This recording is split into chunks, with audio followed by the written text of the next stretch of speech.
musste mich entscheiden, entweder blind oder sterben. Ich musste auch ständig anfangen zu weinen, wenn ich sage, ich habe Krebs. Also ich war so traumatisiert. Ich habe sogar einmal in einem Kundentermin angefangen zu weinen. Hallo zusammen, herzlich willkommen zu meinem YouTube-Kanal. In meinem Kanal geht es um meine persönliche Geschichte, um meine Krebsdiagnose und wie ich mit Krebs meine beruflichen und persönlichen Hindernisse meistere und wie auch du das auf dich ummünzen kannst und meine Strategien übernehmen kannst. In diesem Video geht es um meine Geschichte und damit das nicht so langweilig wird, habe ich die Maria mitgebracht, die mich heute zu meiner Geschichte interviewen wird. Hallo Stefania und ich freue mich, heute dabei sein zu dürfen. Deine Geschichte ist ja schon krass. Was genau ist passiert? Ja, krass, das kann man so sagen. Meine Geschichte möchte ich jetzt erstmal nur kurz anreißen, weil ich über alle Details eben ein Buch geschrieben habe. Dieses Buch kann man sich kostenfrei bestellen und ich würde sagen, wir packen den Link einfach mal unter das Video rein. Bei mir haben sich die Erlebnisse so ein bisschen überschlagen. Ich habe das auch mitgebracht, das Buch. Vielleicht zeige ich das einfach mal. Das heißt, du weißt niemals. Du weißt niemals, was das Leben dir bringt. In diesem Kontext ist der Titel bezogen. Und da habe ich detailliert alle meine Erfahrungen beschrieben und auch Strategien, die ich bei mir angewandt habe. Cooles Cover, Stefania. Vielen Dank. Das ist so ein bisschen symbolisch für meinen Weg. Also ich zeige das jetzt hier gerade nochmal. Das soll so ein bisschen meinen Weg darstellen. Einerseits dieser verwelkte Baum und die ganzen Schicksalsschläge, die ich überstanden habe. Und andererseits dann mit neuer Frische, neuer Energie quasi zu neuen Taten wieder voranzuschreiten. Vielleicht kannst du uns ein kurzes Einblick in dein Buch geben. Ja, in meinem Buch geht es um meine Geschichte. Also meine Geschichte ist von Schicksalsschlägen geprägt. Ich habe einmal sehr viel Gewalt erlebt in der Jugend, bin dadurch natürlich sehr rebellisch geworden. Das ist ja oft so, gerade Kinder, die sowas erleben müssen, eskalieren dann so ein bisschen, sage ich jetzt mal ganz salopp. Und dann ist es quasi weitergegangen, dass ich in viele Extreme auch gekommen bin. Ich war teilweise auch mal in der Fitnessszene, in der Sport- und Wettkampfszene, bin dann in eine Essstörung geraten, also auch da positive und negative Erlebnisse gehabt und habe dort auch beschrieben, wie ich da wieder rausgekommen bin. Und es war gerade so, also mein Leben, du merkst, mein Leben war chaotisch, es war auf und ab und sehr turbulent. Und ich war dann gerade so weit, dass ich mein chaotisches Leben ordnen wollte und dass ich voll durchstarten wollte. Ich war eine junge Frau, ich wollte Karriere machen. Also habe ich meine Firma gegründet und habe dann wenige Wochen später nach der Firmengründung erfahren, dass ich Krebs habe. Oh wow, das ist ja heftig und vor allem in so jungen Jahren. Was hast du genau? Ich habe ein Aderhautmelanom, das ist ein bösartiger Tumor hinter dem Auge und in meinem Fall war eine OP keine Möglichkeit und von der Bestrahlung wäre ich blind geworden und deswegen konnte ich diesen Weg nicht gehen und musste mich entscheiden, entweder blind oder sterben. Und ja, das habe ich quasi in meinem Buch niedergeschrieben, meine Erlebnisse, um das so ein bisschen an Menschen weiterzugeben. Deswegen hast du dich quasi entschieden, ein Buch zu schreiben. Genau, ich habe dieses Buch geschrieben, weil ich Menschen inspirieren will. Und da geht es gar nicht mal nur so um die gesundheitlichen Aspekte, sondern es geht auch darum, wie kann ich persönliche Hindernisse meistern, wie kann ich berufliche Hindernisse meistern. Wir haben ja alle unsere persönlichen Herausforderungen und ich möchte mit diesem Buch einfach so ein bisschen Stärke und Mut mit auf den Weg geben und vielleicht den einen oder anderen auch so ein bisschen inspirieren damit.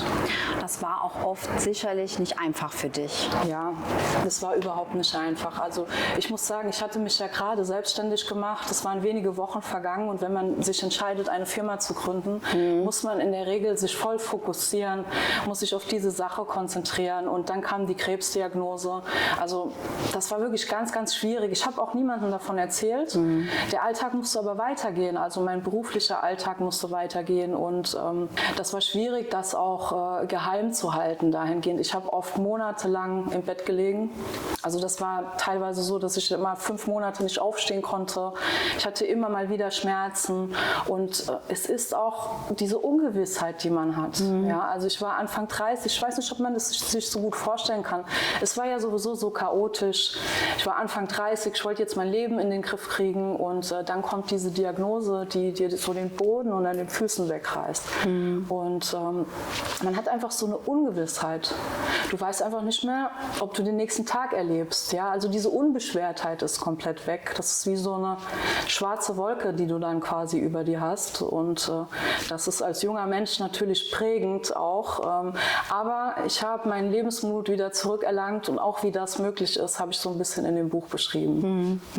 Das ist schön. Wie ging es dann weiter? Ja, also es wäre eigentlich eine OP angedacht gewesen, aber eine OP war bei mir nicht möglich, weil der Tumor eben schon zu weit vorangeschritten war am Nerv. Und die letzte Möglichkeit, die dann noch geblieben wäre, wäre die Bestrahlung. Und von der Bestrahlung wäre ich dann einfach blind geworden. Ja, und so saß ich dann da und musste mir überlegen, was mache ich jetzt? Blind oder sterben? Und ja, ich habe mich dann einfach aufgegeben. Für mich war das keine Option. Ich habe wirklich ganz lange überlegt, was soll ich jetzt machen? Ich konnte mir nicht vorstellen, ein Leben blind weiterzuführen.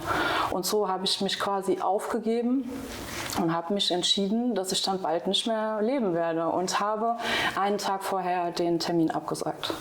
Also ich habe dann in der Klinik angerufen und sie waren auch komplett verwundert. Also ich glaube, sie dachten, ich bin verrückt geworden, weil ich sagte, hallo, ich möchte hier den Termin absagen. Erstmal so Mut haben. Ja, ich glaube, es ist auch nicht so gewöhnlich oder nicht so üblich, dass jemand seinen Termin absagt. Aber es war meine Entscheidung. Ich habe mich entschieden, diesen Weg zu gehen und habe das dann auch so gemacht. Wow. Ich habe auch so eine Liste gemacht, tatsächlich. Ja. Was möchte ich noch machen, bevor ich sterbe? Da habe ich viele Punkte draufgeschrieben. Ein Punkt war tatsächlich ganz banal und total kindisch, aber ich wollte noch mal einen Schneemann bauen. Und das habe ich dann auch gemacht. Ja. Und was stand denn noch so auf der Liste? Ja, da gab es schon die ein oder andere Sache, aber der größte Punkt war wirklich mit dem Schneemann und das passte dann auch so ein bisschen. Den Tag der Diagnose, den werde ich nie vergessen. Das war so ein ganz bestimmtes Datum und das werde ich auch nie vergessen, welcher Tag das dann auch war. Welcher Tag war das? Der Tag meiner Diagnose meinst du? Genau. Das war der 10.08.2017 und das Datum verfolgt mich seitdem auch irgendwie. Das ist so ein bisschen wie eingebrannt auf meiner Stirn, so ein Stempel. 10.08.2017.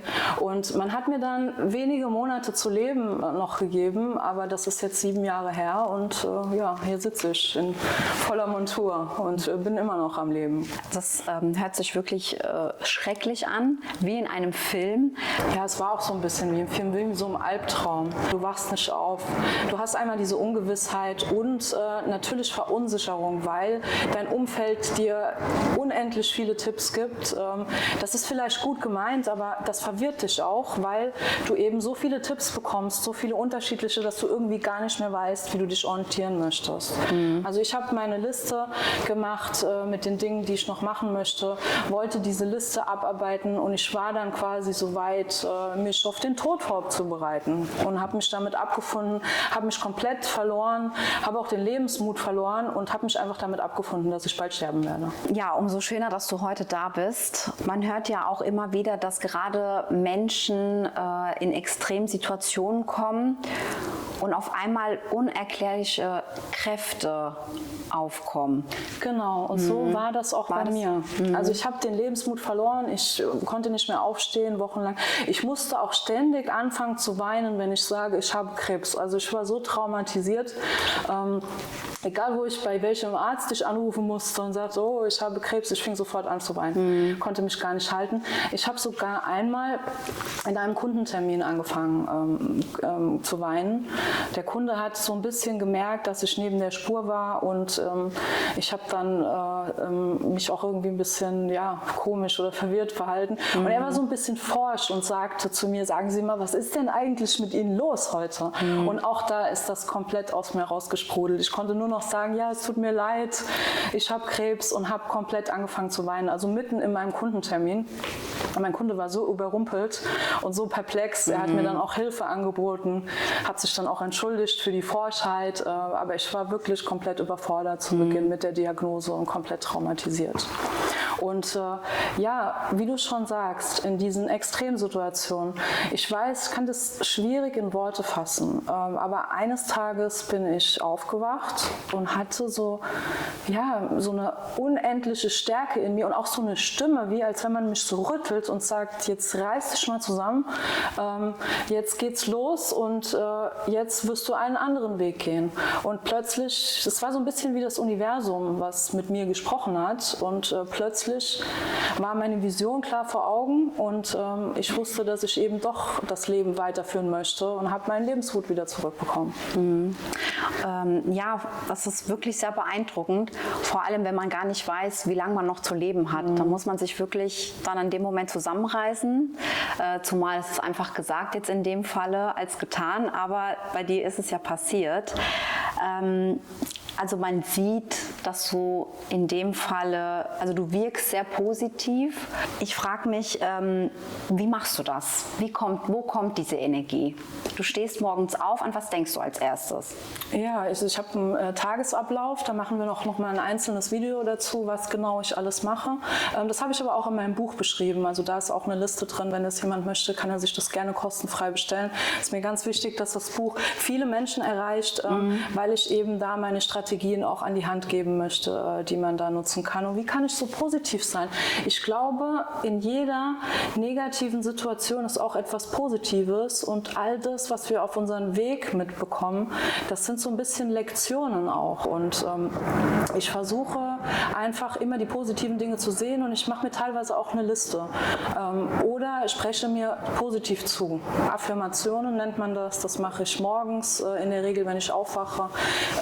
Das sieht so folgendermaßen aus, dass du einfach dir immer wieder sagst, ich bin gesund, ich bin glücklich, ich bin selbstbewusst. Und das macht alles sehr viel aus, weil wir unterschätzen so ein bisschen heutzutage, dass alles, was wir machen und tun, unsere Gedanken, unsere Sprache, was wir aussprechen, das ist alles Energie, und das erzeugt auch Energie, und das ist so ein bisschen dahinter. Und wenn man sich darauf fokussiert und seinen Blickwinkel ein bisschen verändert, schafft man das auch, negative Situationen positiv zu bewerten.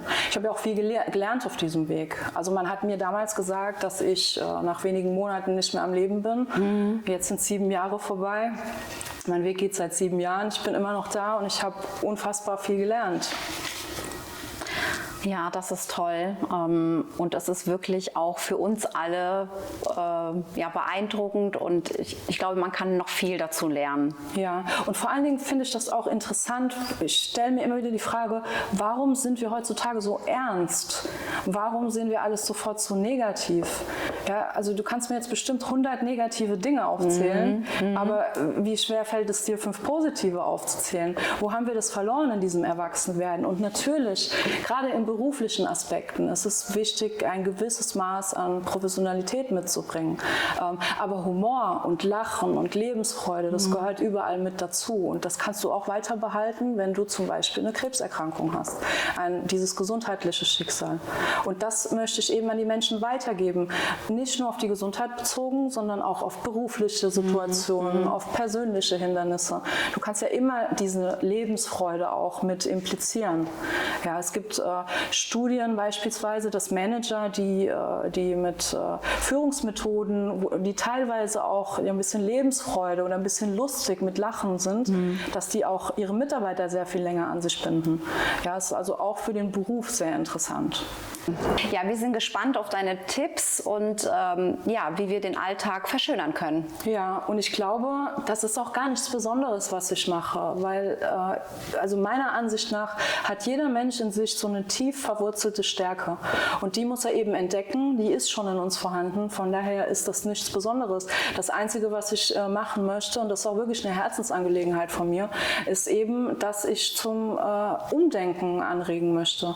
Ja, also die Gesundheit ist so ein komplexes Thema, das hat nicht nur gesundheitliche Aspekte, das hat viele Faktoren, und durch dieses positive Zusprechen hat man da einen großen Erfolg mit, das unterstützt also alles auch in einem enormen Maße.